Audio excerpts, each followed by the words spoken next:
Bonjour à tous les amis, bienvenue sur la mécanique de la vie, l'équation dont vous êtes l'inconnu, et je suis à nouveau avec Jeff qui me fait le plaisir une nouvelle fois de sa présence. Merci à toi d'être venu aujourd'hui. Et bonjour. Voilà, donc comme toujours, je vous fais un petit rappel en introduction au cas où il y a des nouveaux. La mécanique de la vie est principalement sur Instagram au quotidien et ensuite Facebook et TikTok. Ensuite, vous retrouvez ce contenu généralement sur YouTube et ce même contenu, mais évidemment sans la vidéo, sur la plupart des plateformes de podcast comme Spotify, Deezer, Amazon Music, YouTube Podcast et tutti quanti. Voilà. Donc merci à tous de nous suivre. On a des nouvelles questions qui ont été préparées et on va voir de quoi elles relatent et on va essayer d'y répondre du mieux possible. Voilà, et je vous invite à tous d'ailleurs à noter des questions des fois quand vous en avez, et comme ça sur les lives ça permet de les poser et de rebondir dessus, ou sinon vous les envoyez, mais des fois c'est compliqué de répondre parce qu'il y en a beaucoup qui sont difficiles à aborder publiquement ou qui sont assez personnels aussi, même si on ne sait pas de qui on parle, mais donc c'est pas plus mal de les garder sinon pour les lives, et comme ça dans les lives c'est un maximum animé. Voilà. Et je l'ai dit déjà dans une précédente vidéo, on a le projet d'ouvrir un Discord sûrement après l'été. D'ailleurs, je remercie Benoît parce que c'est lui qui nous l'avait conseillé. Donc merci à lui. Comme ça, on pourrait tous échanger dessus. Voilà, comme je disais la dernière fois, échanger un maximum, pouvoir mettre tous les esprits à profit et se lâcher encore plus parce que bon, là, on est quand même dans une sphère publique et comme je dis, moi, je suis pas quelqu'un qui aime choquer ou embêter le monde.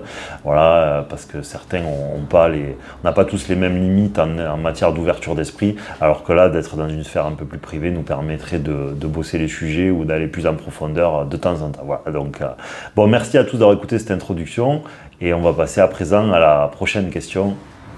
Allez, première question.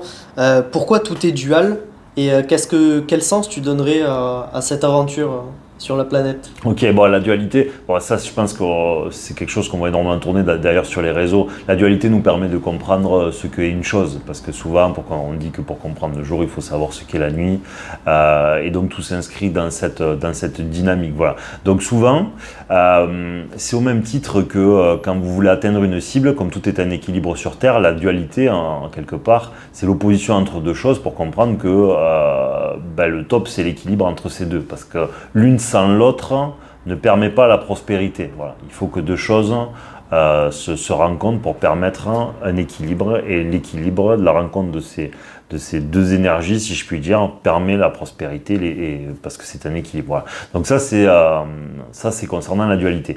J'aime bien l'exemple de la cible, vous voyez. Souvent, par exemple, si vous l'avez chez les tireurs, ou quand vous visez le centre d'une cible, vous allez viser le milieu.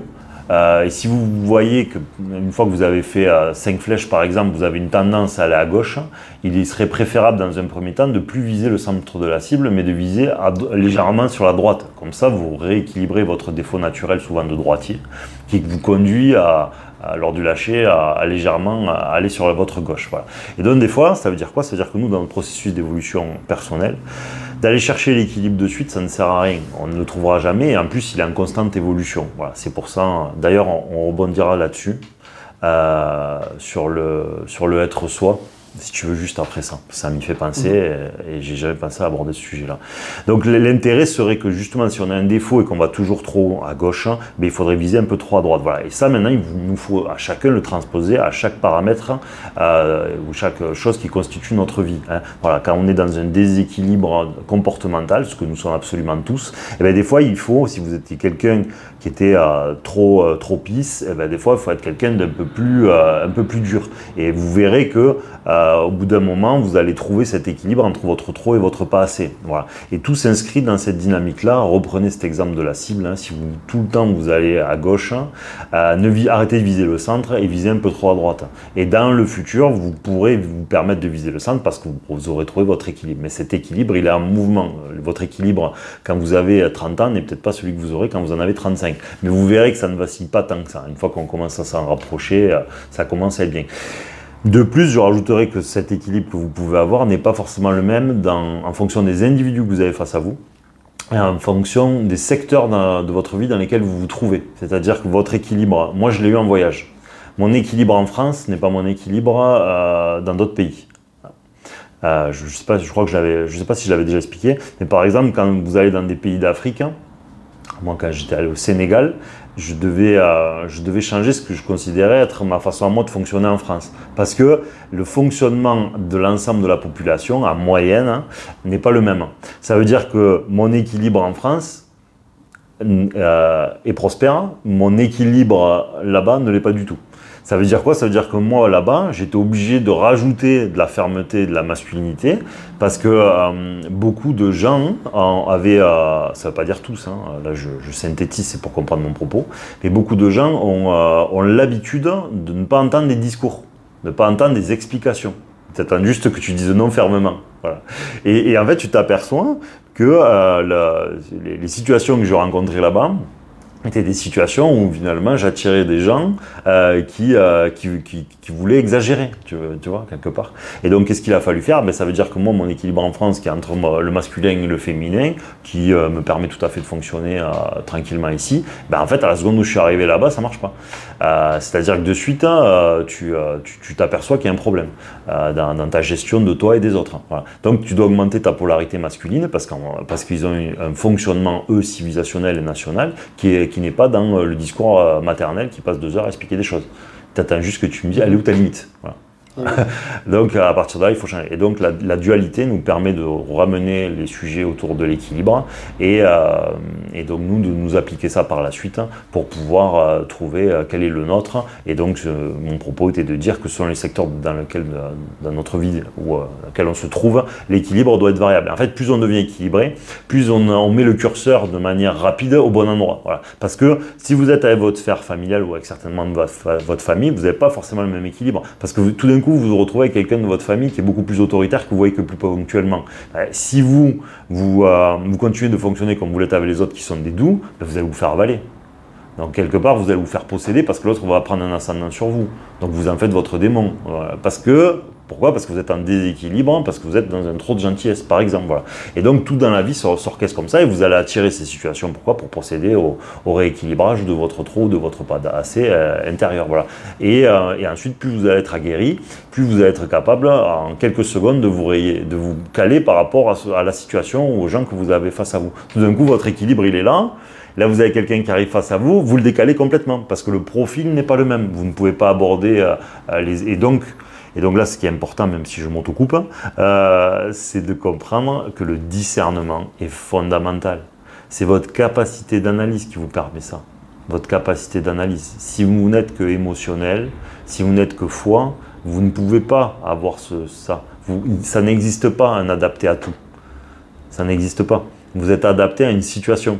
Si je vous sors de votre cadre et de votre environnement, vous n'êtes plus un adapté. Donc soit vous restez toute votre vie dans votre zone de confort, soit dit que vous allez aller vers le monde extérieur, vous allez rencontrer des situations où vous n'êtes pas un adapté.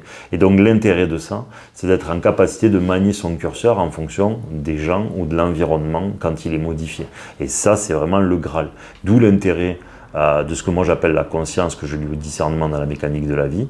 Et c'est pour ça que des fois on me demande, oui, mais est-ce que la foi ça suffit pas? Non, la foi ne suffit pas, parce qu'on va vous demander, comme le créateur, on peut appeler ça conscience supérieure, intelligence supérieure. Ça veut dire quoi? Ça veut dire qu'il y a une connaissance absolue de tout. Et donc ça veut dire quoi? C'est que nous ne sommes pas en capacité d'avoir la conscience absolue de tout, mais nous sommes en capacité de faire grandir notre discernement qui, lui, nous amène vers une conscience supérieure et nous permet de mieux comprendre les paramètres et les paradigmes qui nous entourent, les gens et les situations. Voilà. Et ça, c'est tout le fondement, quelque part, de l'existence et du chemin qui l'incombe à chacun de faire, ou en tout cas d'améliorer. Très bien, c'était très clair. Est-ce que tu peux revenir sur ce que tu disais là par rapport à être soi, oui. Oh là là. Alors ça, vraiment, c'est un sujet important. Alors je ne vais pas me faire que des copains, tant pis, mais bon, je vais essayer d'être cool, c'est juste pour comprendre. Évidemment, comme tout le monde, j'ai pensé qu'il y avait un meilleur moi. Ça paraît être la base pour tous. Voilà. Simplement, c'est faire une erreur philosophique fondamentale, pour moi. C'est que être soi, ça n'existe pas. Parce que comme nous sommes des êtres d'évolution, tu n'es jamais toi, puisque demain tu n'es plus ce que tu étais hier. Est-ce qu'un arbre est lui demain? S'il suffit qu'il y ait un milliardième de sève en plus, ou de photosynthèse qui a été faite, ou un germe de quoi que ce soit qui a commencé à bouger en lui, il n'est plus le même. Donc ça veut dire que comme nous sommes des êtres d'évolution, ce que nous sommes, ça n'a aucun intérêt. Voilà. Donc je pense qu'il faut se sortir de ce matrixage du soi. Vous ne pouvez pas savoir ce que vous êtes.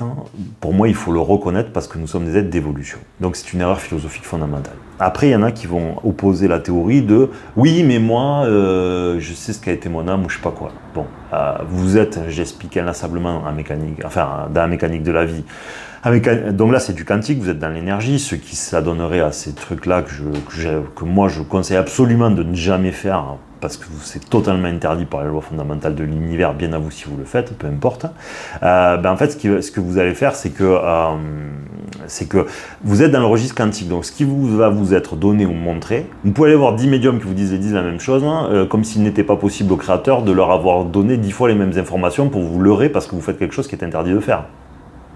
Je veux dire, c'est aussi simple que ça. Vous ne faites pas de confiance, donc vous allez voir un médium. Donc, pas de confiance, manque de foi, fréquence négative, réception négative, information négative. C'est pas parce qu'elle produit des fruits qui sont bien à court terme qu'elles le sont dans l'absolu. Faut pas tout confondre. Le diable, on appelle ça le malin. Donc, si je veux vous arnaquer demain, je vais pas venir avec une balafre de 3 mètres sur la gueule et avec une cagoule en travers sur la tête et forcer votre porte. Vous vous doutez bien, j'aurai tous les artifices pour vous leurrer. Donc, ne vous faites pas prendre notre truc. Voilà. Donc, être soi, pour moi, est une erreur philosophique fondamentale. Ce qu'il faudrait plutôt privilégier, ce serait devenir meilleur, devenir la meilleure version de soi-même dans cette incarnation. Ce que vous avez été avant, vous ne le saurez jamais. Si même ça vous est donné par un registre ou un autre, ne le croyez pas parce que dans l'absolu, vous ne pourrez jamais être certain. Même si ça se répète 30 fois, vous ne pourrez jamais savoir. Donc ne vous embêtez pas à faire les voyageurs de l'espace-temps. Vous êtes ici et maintenant. Au plan supérieur, toutes les lois de l'univers vous disent que le temps n'existe pas au plan supérieur. Ça veut dire qu'en fait, ça vous ramène toujours à un présent continu. Donc restez dans ce présent continu. Et surtout, améliorez-vous dans cette incarnation. Faites de votre mieux pour essayer de comprendre le monde et pour savoir ce que vous voulez tendre à être. Essayez pendant des années, pour beaucoup c'est ce que vous avez sûrement fait, mais continuez. Essayez d'évaluer au mieux, de visualiser, pas au sens strict s'il vous plaît, de projeter, d'imaginer ce qui est votre idéal, c'est-à-dire votre centre de la cible. Quel est votre centre de la cible? Quelle est la meilleure version de vous que vous voudriez être? Voilà, vous l'avez en cible. Vous ne le toucherez jamais. Partez du principe que vous n'y arriverez jamais. Même si vous arrivez, partez du principe que vous n'y arriverez jamais parce que vous irez toujours chercher la maxime de vous-même. Voilà, donc mettez tous les critères et les caractéristiques. Et des fois, vous irez trop à gauche de ce que vous avez visé et trop à droite.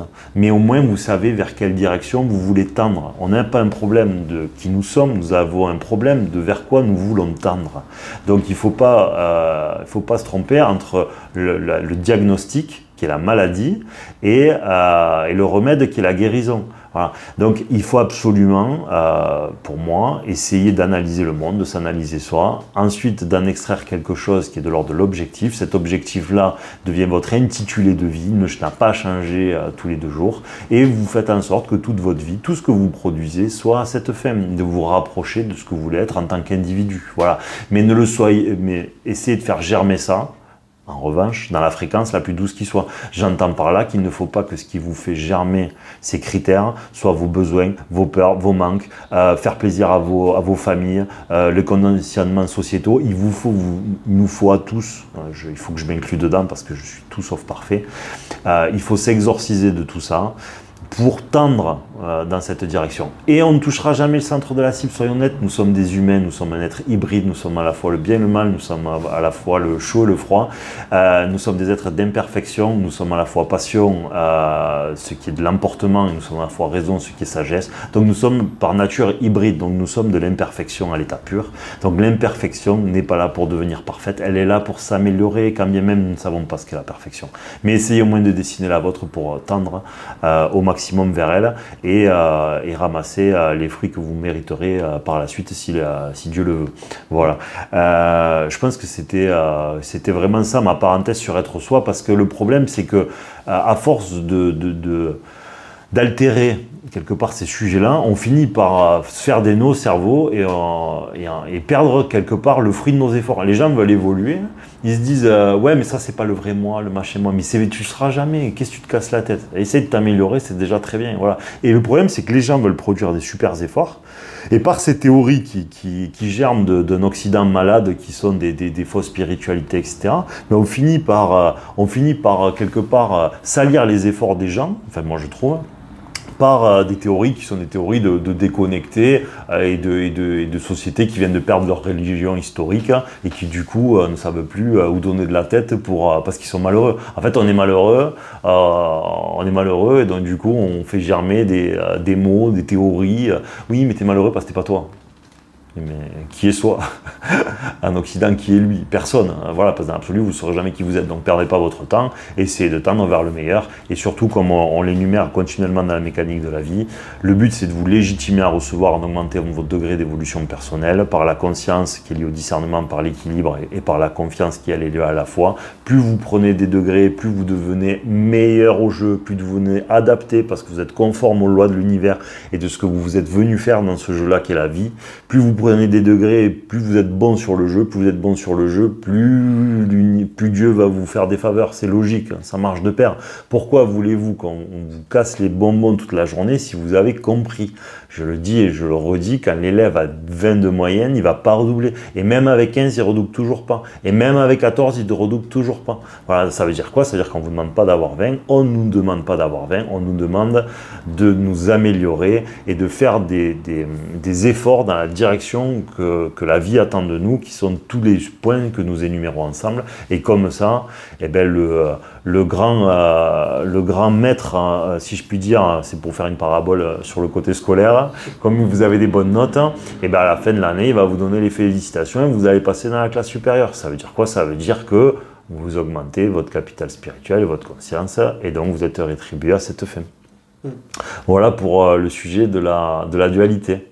Tu as dit quelque chose qui me semble important à traiter, c'est on doit devenir la meilleure version de nous-mêmes. Ouais, je pense pas trop me tromper en disant que il ne faut pas devenir la meilleure version de soi-même en passant par les critères humains, mais plutôt par les critères de l'origine créatrice de la vie. Oui, c'est fondamental ce que dit Jeff. Alors désolé, il va y avoir un petit bruit de 2 secondes à la véranda, mais ça n'a aucun intérêt. Vas-y, il n'y a aucun souci.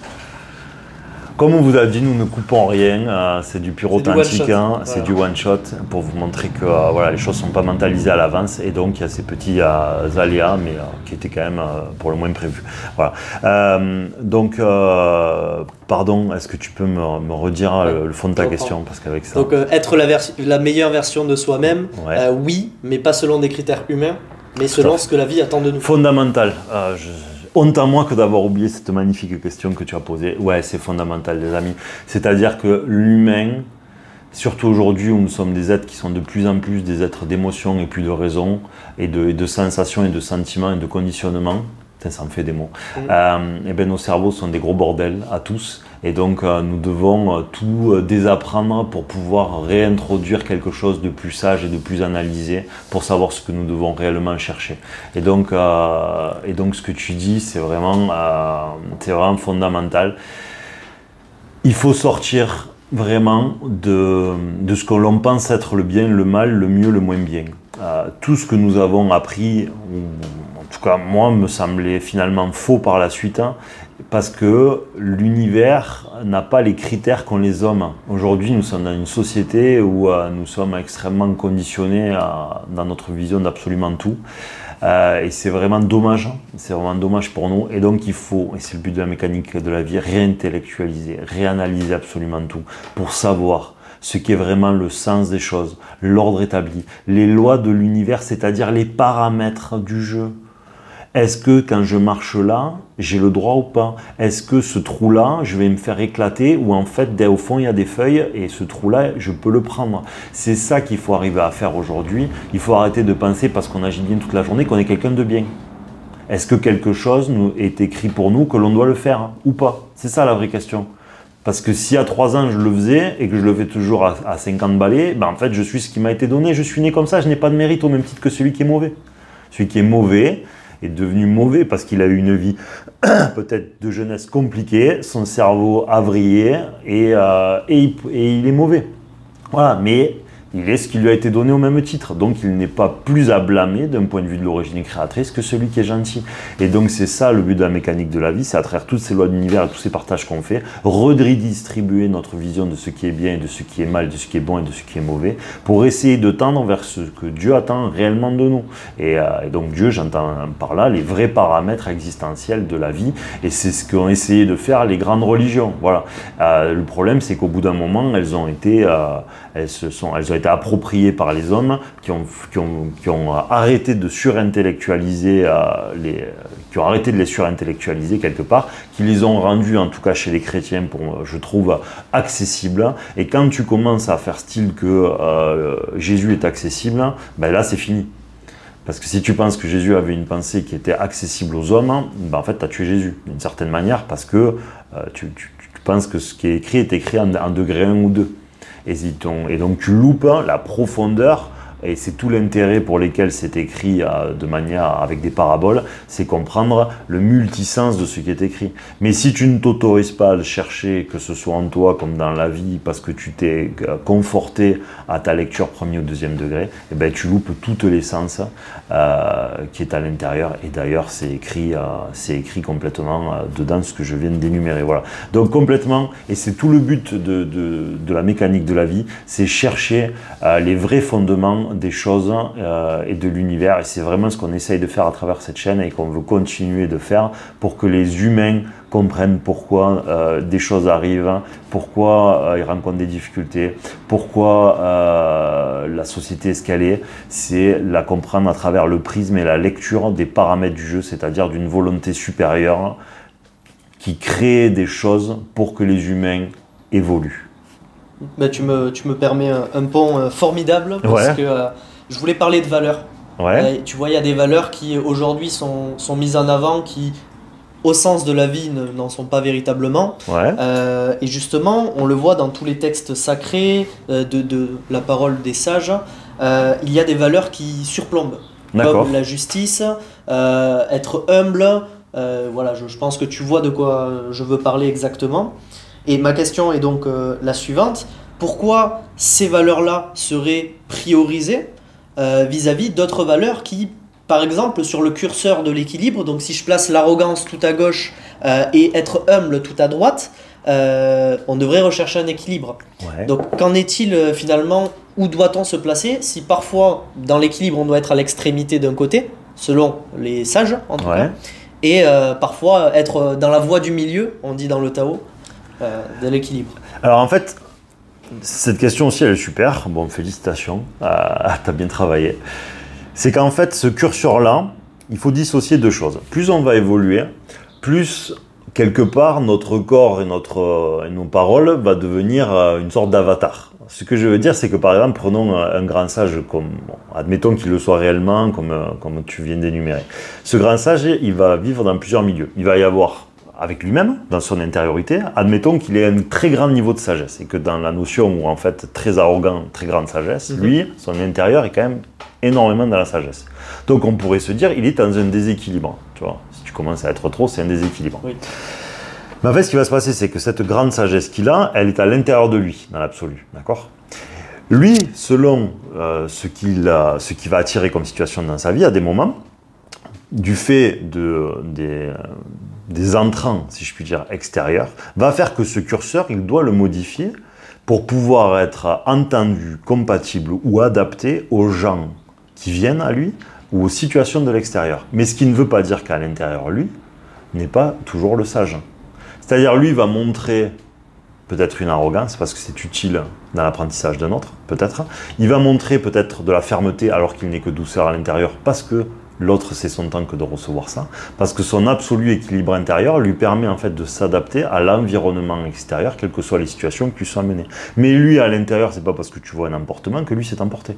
Lui, à l'intérieur, ça n'a rien fait. Ça a touché une sans faire bouger l'autre, comme tu aimes le dire. Voilà. Et donc, c'est ça un peu l'absolu dans notre chemin. C'est que ça peut bouger dans notre extérieur, parce que le monde est en mouvement, mais notre intérieur reste relativement stoïque, pas absolu bien sûr, parce que nous sommes des hommes, mais dans une certaine continuité, où finalement les apparences se disent « mais attends, c'est lui le sage là qui se met en colère ?» Oui, mais à l'intérieur, il n'a pas bronché, lui.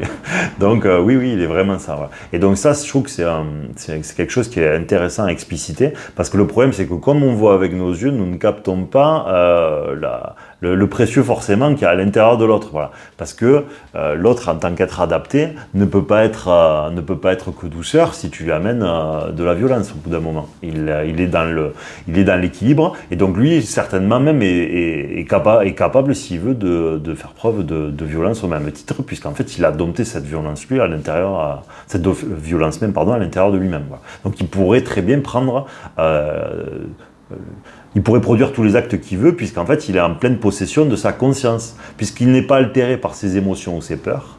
À tout moment, il peut prendre le comportement qu'il convient de prendre, parce qu'il est en capacité de décider de ce qu'il veut être à ce moment-là, de ce qu'il analysera et discernera, parce que c'est le plus fonctionnel à ce moment-là. Voilà. Si demain, vous avez un certain auditoire, normalement, et que vous êtes, je sais pas, un entrepreneur par exemple, eh bien vous n'allez pas avoir forcément le même canal de communication, la même manière de communiquer en fonction de la communauté que vous avez face à vous. Voilà. Parce que c'est le fondement même de l'adapter, c'est savoir s'adapter à son auditoire ou à son public ou aux gens avec lesquels on discute, puisqu'en fait tous les humains sont différents, et donc les canaux qui vont être utilisés pour discuter avec eux ne doivent pas, qui doivent être utilisés ne peuvent pas être les mêmes. Voilà, et c'est beau, et d'ailleurs c'est pour ça que la vie jouit de tant de diversité en termes de nations et de civilisation, parce que c'est pour comprendre ça, c'est que l'adaptabilité et l'équilibre, comme je le disais dans une autre vidéo, en fonction des nations, des pays, n'est pas le même. Et donc les gens que vous allez attirer aussi autour de vous n'ont pas le même équilibre intérieur. C'est-à-dire que vous devez le modifier très partiellement, hein, vous devenez pas, mais en fait vous choisissez de faire ce qui est nécessaire de faire par rapport à la situation. C'est se mettre à la hauteur en fait. Ouais, complètement, se mettre à la hauteur. Mais mais tout est comme ça dans la vie, tout est comme ça. Si vous êtes cuisinier et que vous avez des végétariens à table, vous faites un repas qui s'adapte à ce que vous avez. Si vous avez quelqu'un qui est allergique à je ne sais quel aliment, vous allez faire votre repas qui sera adapté à ça. En fait, toute la vie vous montre ça et c'est logique. Voilà. Simplement, à force des théories justement mais je suis moi, non, attends, t'es pas toi, ça sert à quoi que pour être toi, tu dois te friter avec le monde entier? C'est ridicule, tu vois. Donc en fait, tu vas attirer l'animosité de gens qui eux ne sont pas du tout dans la réflexion. Pourquoi? Pour être toi? Non. Ça veut dire que ton toi est générateur de négatif sur Terre, et donc c'est de la merde. Ça, on pense savoir pour nous-mêmes, mais oui. Finalement, on n'a pas la réponse, quoi. Oui, et puis c'est en fait être soi, c'est être meilleur soi-même, et un meilleur soi-même, c'est être un individu très adaptable. Donc si à chaque fois pour être toi, c'est pour aller te friter en deux longues avec le monde entier, c'est que la version de toi, elle est incompatible avec le monde extérieur. Donc il y a un problème. Voilà. Ce qui ne veut pas dire, parce que je vois déjà les objections arriver, que vous devez fondamentalement vous isoler pour devenir vous. C'est le compromis, c'est être en capacité de faire face. Si vous fuyez, c'est là où il faut faire attention. Il y en a beaucoup qui demandent ça ou qui me demandent ça. Ok, alors ça veut dire que je m'isole. Oui, le problème c'est que si tu es dans une fréquence de fuite, c'est négatif, parce que c'est pas par sagesse que tu t'es isolé ou par suradaptabilité parce que tu es devenu incompatible avec beaucoup de gens, parce qu'en fait ils ne peuvent pas reconnaître ce que tu es. Et là, si tu pars dans une fréquence de fuite, tu t'es pas adapté. Donc à un moment donné, tu vas réattirer des situations négatives à toi parce que tu es parti et que tu as refusé l'épreuve. Voilà. L'épreuve, si tu as redoublé, tu vas jamais pouvoir passer à la classe supérieure. Voilà. Et d'autant plus quand on voit... aujourd'hui, on est dans un monde où tout le monde réagit, tout le monde échange. Voilà, le sage, dans le sens cliché, qui se l'ascète. Oui, tout à fait. Voilà, ne peut exister. Je ne sais pas ce que c'est, mais ouais. Voilà, l'ascète, c'est celui qui se met seul dans sa grotte. Ah, ok, d'accord. Voilà. Ne peut, je pense, pas exister. La sagesse doit trouver de nouvelles formes dans les paramètres qui nous sont donnés. Oui, et puis surtout, vraiment, ça c'est très important, je me permets de rebondir, il faut se sortir de notre identification à la représentation de la spiritualité et de la sagesse par pitié. C'est vraiment infernal l'Occident aujourd'hui pour ça. Pour être sage ou être spirituel, il faut parler, voilà. Tu vois, c'est génial, tout le monde il est tout le monde il est pareil. D'ailleurs, j'ai oublié ma chemise en laine. C'est impiniable. Vraiment, ça, c'est vraiment le pire truc qui est. C'est le mal profond d'aujourd'hui. Comment, réfléchissez à ça, comment vous êtes devenu vous, c'est-à-dire la meilleure version de vous-même, si elle ressemble à toutes les meilleures versions de eux tous. C'est-à-dire si tous les sages se ressemblent, si tous les spirituels se ressemblent. Est-ce qu'il n'y a pas un putain de problème? Est-ce qu'il n'y a pas un putain de problème?